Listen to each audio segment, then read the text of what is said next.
welcome to another edition of the 1% Better podcast with your host, Rob O'Donoghue.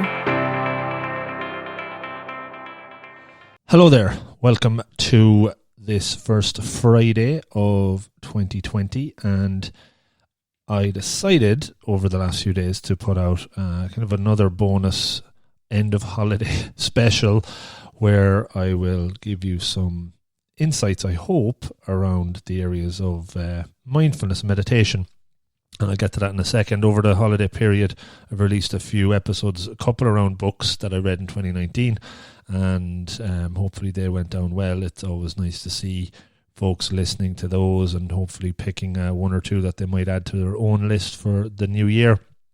But it was around the Christmas period that I read another book that for me was very, very interesting and very practical as it dives into meditation and specifically mindfulness. So I said, why not do a small one around this, because it's the time of year, maybe at the start of the new year, people are starting to try out new things, and meditation / mindfulness, or a form of meditation as mindfulness is high on their list. So personally, I've been meditating with mindfulness practicing mindfulness for around 6 or 7 years, and have made it a consistent habit, I suppose, in the last 4 to 5.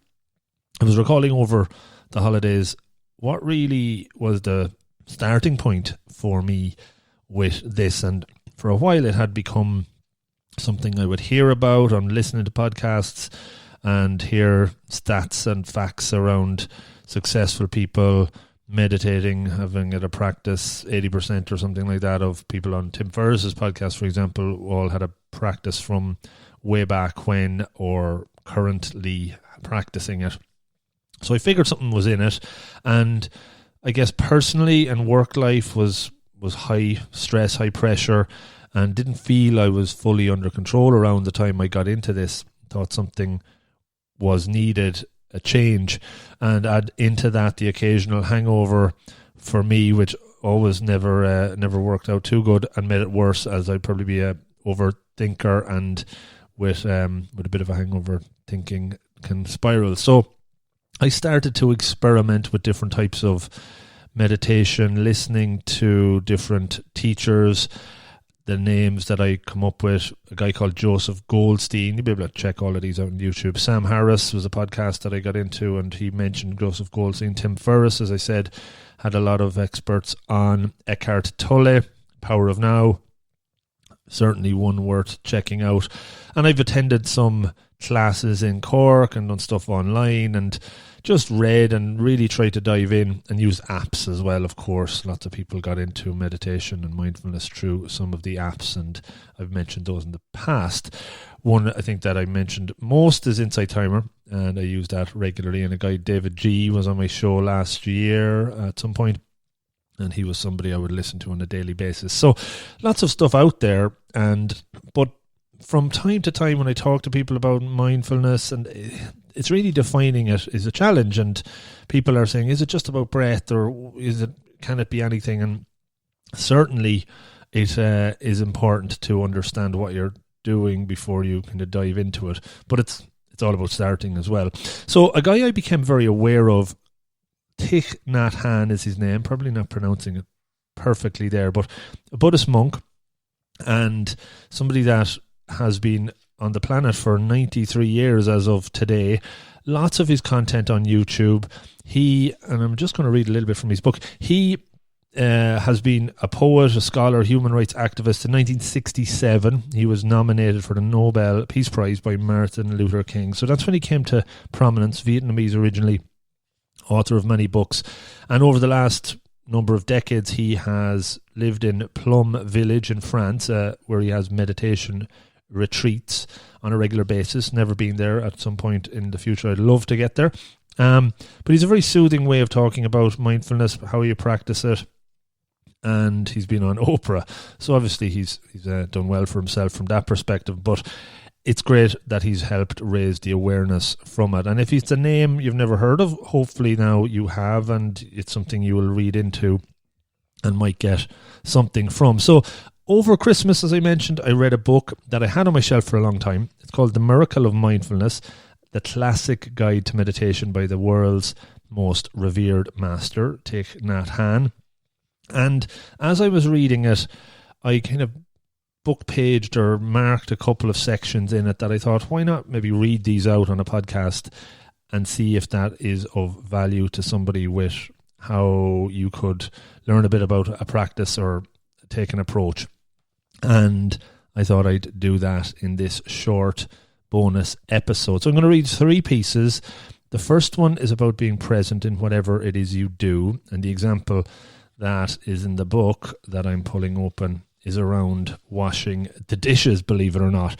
And you can be mindful when you're doing that. So again, that's trying to make you aware that it's not just about following your breath, it's about anything. So let me read this. Washing the dishes to wash the dishes. 30 years ago, when I was still a novice at Tu Hu Pagoda, washing the dishes was hardly a pleasant task. During the season of retreat, when all the monks returned to the monastery, 2 novices had to do all the cooking and wash the dishes for sometimes well over 100 monks. There was no soap. We had only ashes, rice husks, and coconut husks, and that was all. Cleaning such a high stack of bowls was a chore, especially during the winter when the water was freezing cold. Then you had to heat up a big pot of water before you could do any scrubbing. Nowadays, one stands in the kitchen equipped with a liquid soap, special scrub pads, and even running hot water, which makes it all the more agreeable.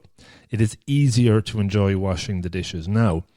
Anyone can wash them in a hurry, then sit down and enjoy a cup of tea afterwards.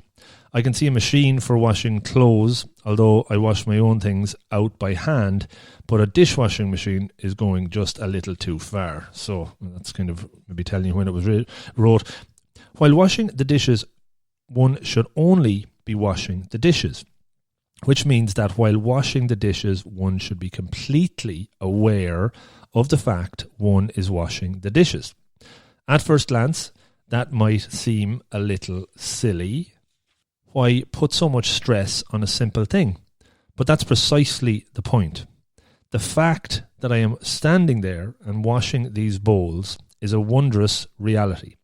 I'm being completely myself, following my breath, conscious of my presence and conscious of my thoughts and actions.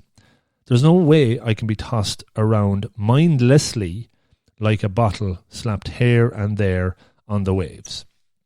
So, have you ever thought about washing the dishes and just focusing on what you're doing?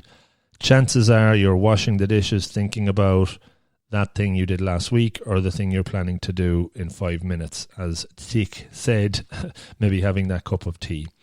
So that's an example of being mindful on your present task and what is in front of you. And believe me, it's not easy.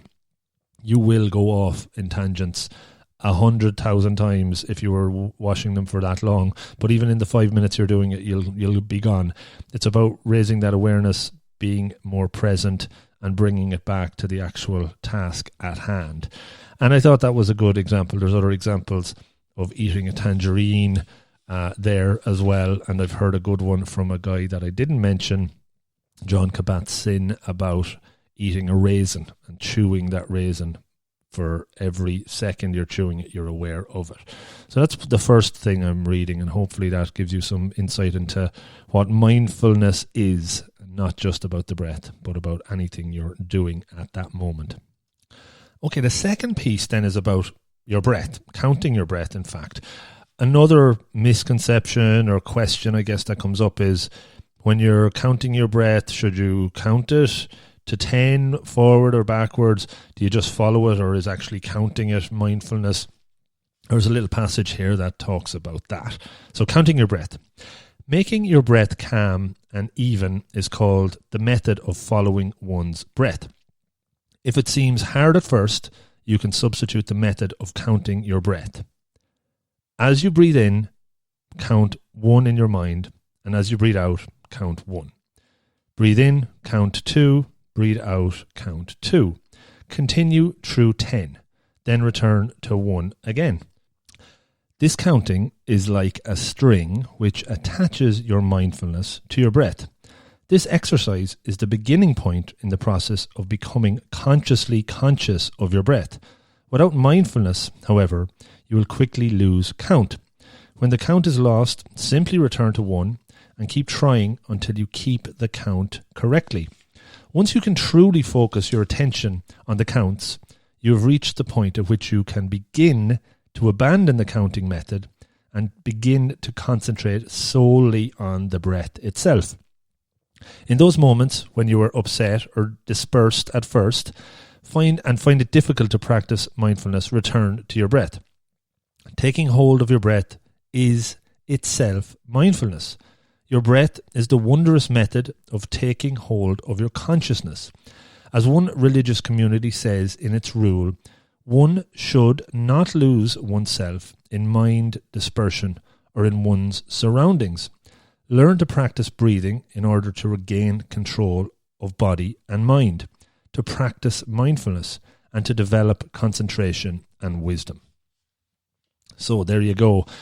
Hopefully that again is interesting, because if you can count your breath and do that in a conscious way, up to 10 down, sometimes I try to 100 even, and you're able to stick with it, you are building that muscle, flexing it and strengthening it like any muscle you need to practice, and it'll get stronger.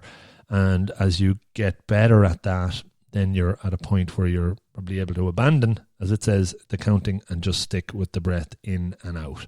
It absolutely takes time, and there is no time when I lose it after 5 to 10 or 20 a few times, and it's all about putting in the practice. And although it sounds easy, it certainly isn't. Our minds are quite monkeyish, as you might be aware. Okay, so that's the second passage, and I will finish up on a chapter from the book called 3 Wondrous Answers. I hope I'm not breaking any infringement rights by reading these out, but anyway, it's all free publicity for the book. Okay, to end, let me retell a short story of Tolstoy's The Story of the Emperor's 3 Questions. Tolstoy did not know the emperor's name. One day it occurred to a certain emperor that if he only knew the answers to 3 questions, he would never stray in any matter. The questions were: what is the best time to do each thing? Who are the most important people to work with? What is the most important thing to do at all times? The emperor issued a decree throughout his kingdom announcing that whoever could answer these questions would receive a great reward. Many who read the decree made their way to the palace at once, each person with a different answer. In reply to the first question, one person advised that the emperor make up a thorough time schedule, consecrating every hour, day, month and year for certain tasks, and then follow the schedule to the letter. Only then could he hope to do every task at the right time. Another person replied that it was impossible to plan in advance, and that the emperor should put all vain amusements aside and remain attentive to everything in order to know what to do at what time. Someone else insisted, by himself, the emperor could never hope to have all the foresight and competence necessary to decide when to do each and every task, and what he really needed was to set up a council of the wise and then act according to their advice. Someone else said that certain matters required immediate decision and could not wait for consultation. But if he wanted to know in advance what was going to happen, he should consult magicians and soothsayers. The responses to the second question also lacked accord. One person said that the emperor needed to place all his trust in administrators, another urged reliance on priests and monks, while others recommended physicians. Still others put their faith in warriors. The third question drew a similar variety of answers. Some said science was the most important pursuit, others insisted on religion, yet others claimed the most important thing was military skill. The emperor was not pleased with any of these answers, and no reward was given. After several nights of reflection, the emperor resolved to visit a hermit who lived up the mountain and was said to be an enlightened man. The emperor wished to find the hermit to ask him the 3 questions, though he knew the hermit never left the mountain and was known to receive only the poor, refusing to have anything to do with the persons of wealth or power. So the emperor disguised himself as a simple peasant and ordered his attendants to wait for him at the foot of the mountain while he climbed the slope alone to seek the hermit out. Reaching the holy man's dwelling place, the emperor found the hermit digging a garden in front of his hut. When the hermit saw the stranger, he nodded his head in greeting and continued to dig. The labour was obviously hard on him. He was an old man, and each time he thrust the spade into the ground to turn the earth, he heaved heavily. The emperor approached him and said, "I have come here to ask you for your help with 3 questions. When is the best time to do each thing? Who are the most important people to work with? And what is the most important thing to do at all times?" The hermit listened attentively, but only patted the emperor on the shoulder and continued digging. The emperor said, "You must be tired. Here, let me give you a hand." And with that, the hermit thanked him, handed him, the emperor, the spade, and then sat down on the ground to rest. After he had dug 2 rows, the emperor stopped and turned to the hermit and repeated the 3 questions. The hermit still did not answer, but instead stood up and pointed to the spade and said, "Why don't you rest now? I can take over again." But the emperor continued to dig. 1 hour passed, then 2. Finally, the sun began to set behind the mountains. The emperor put down the spade and said to the hermit, "I came here to ask if you could answer my 3 questions. But if you can't give me any answer, please let me know so that I can get on my way home." The hermit lifted his head and asked the emperor, "Do you hear someone running over there?" The emperor turned his head. They both saw a man with a long white beard emerge from the woods. He ran wildly, pressing his hands against a bloody wound in his stomach. The man ran towards the emperor before falling unconsciously on the ground, for he lay groaning. Opening the man's clothing, the emperor and hermit saw that the man had received a deep gash. The emperor cleaned the wound thoroughly and then used his own shirt to bandage it. But the blood completely soaked it within minutes. He rinsed the shirt out and bandaged the wound a second time and continued to do so until the flow of blood had stopped. At last the wounded man regained consciousness and asked for a drink of water. The emperor ran down to the stream and brought back a jug of fresh water. Meanwhile, the sun had disappeared and the night air had begun to turn cold. The hermit gave the emperor a hand in carrying the man into the hut, where they lay him down on the hermit's bed. The man closed his eyes and lay quietly. The emperor was worn out from a long day of climbing the mountain and digging the garden. Leaning against the doorway, he fell asleep. When he rose, the sun had already risen over the mountains. For a moment, he forgot where he was and what he had come for. He looked over to the bed and saw the wounded man also looking around him in confusion. When he saw the emperor, he stared at him intently and then said in a faint whisper, "Please forgive me." "But what have you done that I should forgive you?" the emperor asked. "You do not know me, your majesty, but I know you. I was your sworn enemy, and I had vowed to take vengeance on you, for during the last war you killed my brother and seized my property. When I learned that you were coming alone to the mountain to meet the hermit, I resolved to surprise you on your way back and kill you. But after waiting a long time, there was still no sign of you. And so I left my ambush in order to seek you out. But instead of finding you, I came across your attendants who recognized me, giving me this wound. Luckily, I escaped and ran here. If I hadn't met you, I surely would be dead by now. I had intended to kill you, but instead you saved my life. I am ashamed and grateful beyond words. If I live, I vow to be your servant for the rest of my life, and I will bid my children and grandchildren to do the same. Please grant me your forgiveness."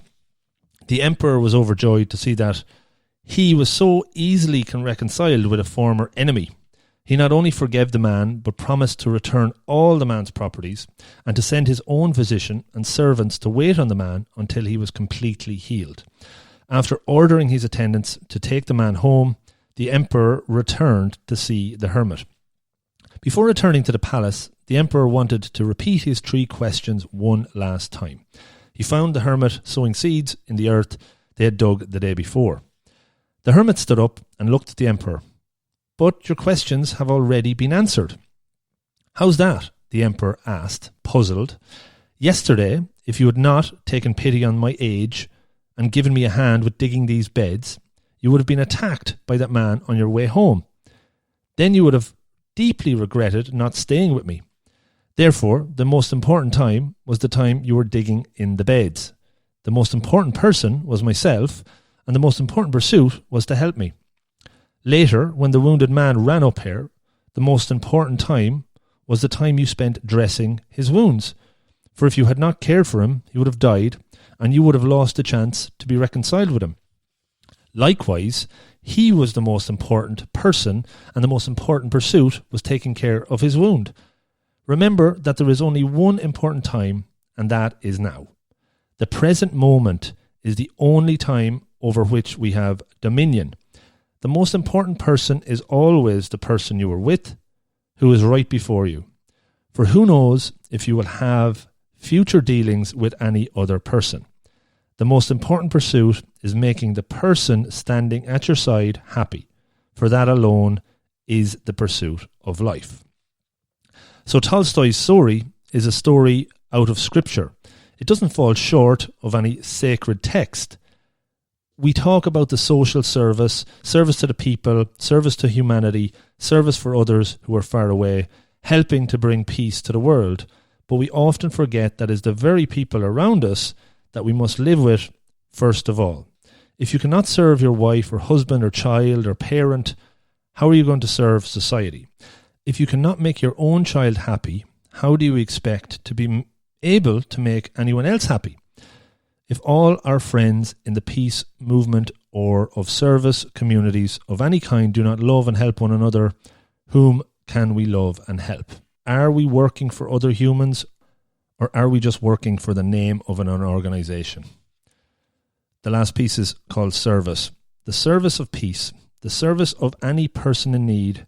The word service is so immense. Let's first return to a more modest scale. Our families, our classmates, our friends, our own community. We must live for them. For if we cannot live for them, whom else do we think we are living for? Tolstoy is a saint, what we Buddhists would call a bodhisattva. But was the emperor himself able to see the meaning and direction of life? How can we live in the present moment, live right now with the people around us, helping to lessen their suffering and making their lives happier? How? The answer is this: we need to practice mindfulness. The principle that Tolstoy gives away appears easy, but if we want to put into practice, we must use the methods of mindfulness in order to seek and find the way. He goes to say, I've written these pages for our friends to use. There are many people who have written about these things without having lived them, but I've only written down those things which I've lived and experienced myself. I hope you and your friends will find these things at least a little helpful along the path of our seeking, the path of our return. And that's Thich's last words before the last few chapters of the book are practical examples of mindfulness. So there you go. Hopefully that was of interest. I haven't probably read as long of a little chapter, a story like that before, and hopefully it came across okay and you got the message from Tolstoy's story about the emperor. Okay, next week I will be back with a normal 1% Better podcast with an interview. I have a few in the can already, one with a chess grandmaster, another with a podcast producer that's been creating podcasts before they were a thing, and another with a chief marketing officer, which we'll touch on.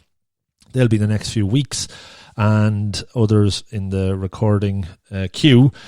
And yeah, looking forward to it. So finally, just one funny piece of information. I just have a daily email from some chart aggregator, and it showed that we were number one. 1% Better was number one in Zimbabwe in the last few days, which is very funny but cool at the same time.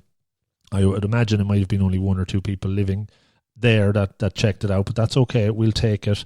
Top of the charts is always good when we're not actually paying that person to promote the show, and that's great. But seriously, anytime we're in the charts high up, it means that other folks could potentially see the show, click in, what's this about? Oh, that might be an episode I'd like to hear, and that's where the ball starts rolling and they get into the back catalogue and all of that good stuff.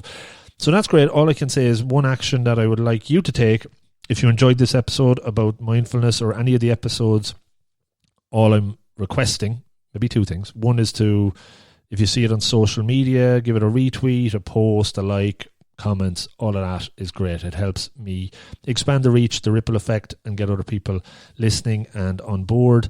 And the others are around subscribing to the show on whatever podcast app. So it does be in those charts and people can hear it, be it in Zimbabwe, Angola, Australia, or wherever, Ireland, Cork, Dublin, it's all good. The book I've read from is called The Miracle of Mindfulness, Thich Nhat Hanh. I will put it onto the book page on the website. There'll be a link there. It's under the More drop-down section, books. I get nothing from selling this on. It's going to be through Amazon. I picked it up in Vibes and Scribes in Cork, which is a brilliant shop, second-hand. Nice little book, probably 120 pages or something. And I hope you are inspired to read it or at least check out more stuff from Thich Nhat Hanh online. And if you do, and you're building a practice, I'd love to hear from you, and I'm happy to answer any questions. I'm not a meditation expert. I don't have any formal qualification, but I do have life experience from it now, and it has helped massively. So there you go. Thanks for listening. Chat again soon, and have a great day, weekend, and Happy New Year once again. Good luck.